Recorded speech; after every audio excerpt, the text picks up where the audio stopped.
It costs $2.6 billion and 6.5 million man-hours to cut open an American nuclear submarine and replace the reactor inside it.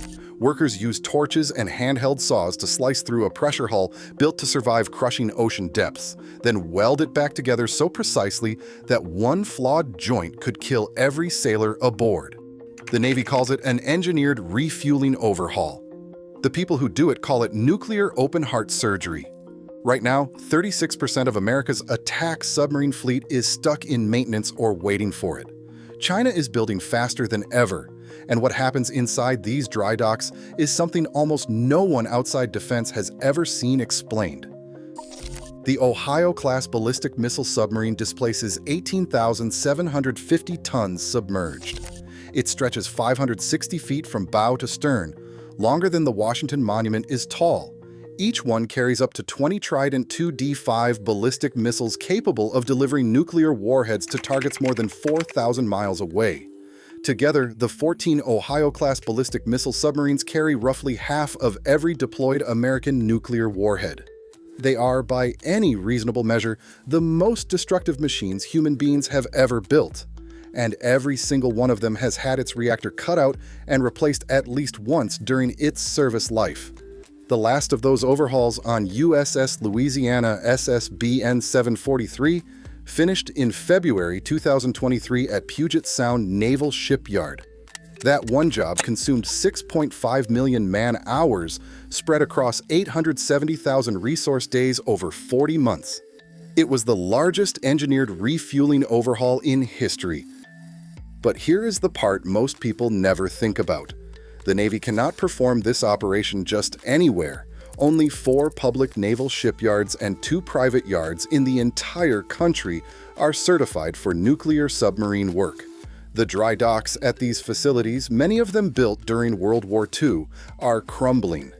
The workforce required to do this work takes 4 to 8 years to fully train. And while these submarines sit in dry dock being rebuilt, they are not at sea. They are not on patrol. They are not deterring anyone.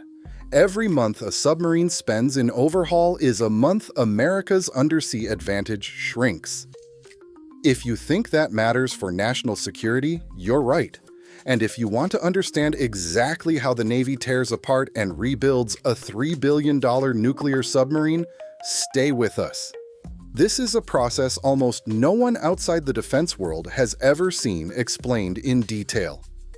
Before we go further, take a second to hit that subscribe button. Over 98% of people watching right now are not subscribed, and it costs nothing. But it directly helps us bring you more content like this. If you're someone who cares about American military power, show your support. Now let's get into it. The process begins months before a single torch touches the hull. The submarine returns from its final patrol and enters what the Navy calls an inactivation phase. Weapons are offloaded first. Every torpedo and every missile are removed. Then the reactor is shut down and allowed to cool. The boat is guided into dry dock on pre-positioned keel blocks, and once the water drains away, the full scale of the machine becomes visible. A Los Angeles-class attack submarine sits 362 feet long in dry dock, weighing 6,900 tons. An Ohio-class SSBN dwarfs it. Either way, this is the moment the industrial army takes over. Thousands of workers swarm the hull. Expendable materials are taken out.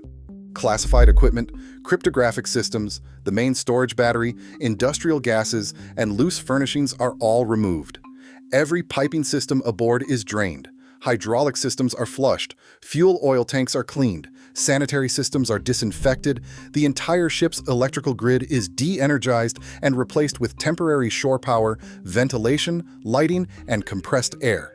According to the Department of Energy Green Book, this inactivation alone involves tens of thousands of individual tasks before the real work even begins. Then comes the moment that separates submarine overhaul from every other maintenance operation in the military. Workers use torches, handheld saws, pipe cutters, and grinders to cut through the submarine's outer hull several feet forward and aft of the reactor compartment. The shielded reactor section, the beating heart of the submarine, must be physically separated from the rest of the vessel. Tracks and rollers are installed beneath the hull to allow the reactor compartment package to slide away once severed. Shipyard-fabricated steel bulkheads, minimum 3/4 inch thick, are welded onto the exposed ends of the separated hull sections to seal them. Heavy steel support fixtures are then welded to the reactor compartment package itself, allowing it to be jacked, moved, and positioned independently. The exact frame locations where cuts are made remain classified. Now consider what is happening here. Workers are cutting apart a pressure vessel designed to withstand the crushing force of the deep ocean, using hand tools inside a structure that contains a nuclear reactor. The precision required is extraordinary. Every cut must be planned to the fraction of an inch. Every structural member that is severed must be documented for eventual reassembly.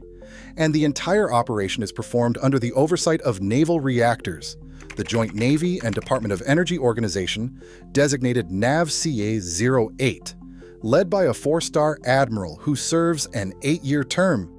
That is the longest standard military assignment in the United States Armed Forces. It exists because the consequences of getting this wrong are catastrophic. Once the hull is open, a refueling enclosure is erected over the exposed reactor compartment. This creates a controlled environment with filtered ventilation, essentially a clean room built on top of a submarine in a dry dock. Inside this enclosure, workers extract spent fuel from the reactor pressure vessel and load it into shielded transfer containers. These containers are moved by crane to a dockside facility, then loaded into M140 shipping casks, massive 350,000-pound cylinders made of 304 stainless steel with 14-inch thick-finned walls and 12-inch thick bottom plates. These casks require no active cooling. They are designed to survive a 30-foot drop onto concrete, a 1,475-degree fire for 30 minutes, and full immersion in 50 feet of water. The Navy has performed over 400 reactor defuelings using this process and has shipped more than 910 loaded containers by rail to the Naval Reactors facility at Idaho National Laboratory without a single radiological incident, not one, in nearly 70 years. But getting the old fuel out is only half the job. Fresh reactor core assemblies must be lowered into the pressure vessel with surgical precision. The vessel head is resealed. Then the hull sections are welded back together, not with ordinary welds, but to SubSafe standards. SubSafe is the quality assurance program the Navy created after USS Thresher imploded and sank with all 129 men aboard in 1963. Under SubSafe, every weld on the pressure hull is radiographically inspected, every joint is hydrostatically pressure tested, every electrical and mechanical system is verified against precise set points before the submarine is cleared for sea. The reassembled submarine undergoes dock trials, then comprehensive sea trials. Only after passing every test does she return to fleet service, reborn with a reactor that will power her for another decade or more of operations. Before we continue, it is worth pausing on what this capability actually costs. A Los Angeles-class engineered refueling overhaul historically runs between $200 million and $406 million. The recent SLEP overhaul on USS Cheyenne, the first ever life extension refueling of a Los Angeles-class submarine, was budgeted at $315 million for 30 months of work at Portsmouth Naval Shipyard in Kittery, Maine. Ohio-class SSGN conversions, which combined reactor refueling with a complete missile system overhaul, ran $700 million to $1 billion per boat. 4 boats, nearly $3 billion total. And then there is USS Boise. SSBN 764 returned from her last patrol in January 2015. By 2017, she had lost her dive certification, meaning she literally could not submerge. She sat pierside for 7 years, waiting for an available dry dock and a qualified workforce. In February 2024, HII Newport News was awarded a $1.2 billion contract to perform her overhaul. The expected completion is September 2029. That means USS Boise will have been out of service for roughly 12 years. One of America's most advanced attack submarines sitting useless because there was no capacity to maintain her. Boise is not an outlier. She is a symptom. As of late 2023, 18 of approximately 50 American attack submarines were either in maintenance or waiting for it. That is 36% of the fleet, nearly double the Navy's own 20% target. Between fiscal year 2008 and 2018, attack submarines accumulated over 10,000 days of idle time, costing taxpayers more than $1.5 billion to support boats that contributed 0 operational days. Only 20 to 30% of SSN maintenance has been completed on time over the past decade. Russia knows this. China knows it better. Between 2021 and 2025, China launched 10 nuclear submarines compared to America's 7. According to the International Institute for Strategic Studies, Chinese yards produced 79,000 tons of nuclear submarine displacement in that period, versus 55,500 tons for the United States. For the first time in history, China outbuilt America in nuclear submarine tonnage. China now operates an estimated 32 nuclear-powered submarines, surpassing Russia's fleet. The Pentagon projects China's total submarine force will exceed 75 boats by 2030 and 80 by 2035. The quality gap remains real. China's current Type 093 attack submarine reactors are assessed by the Royal United Services Institute as comparable to 1970s-era Soviet Victor III technology, still a generation behind the state-of-the-art. But the Type 095, first spotted at Bohai Shipyard in February 2026, represents a significant generational leap, and the forthcoming Type 096 SSBN will give China a credible sea-based nuclear deterrent for the first time. China uses low-enriched uranium in some submarine reactors, meaning shorter core life and more frequent refueling than American boats. But what China lacks in reactor sophistication, it compensates for with sheer industrial capacity. That is the ticking clock. Against that backdrop, the Ohio to Columbia transition becomes the most consequential submarine program in a generation. The first Ohio-class SSBN, USS Henry M. Jackson, retires in 2027. 1 boat per year follows.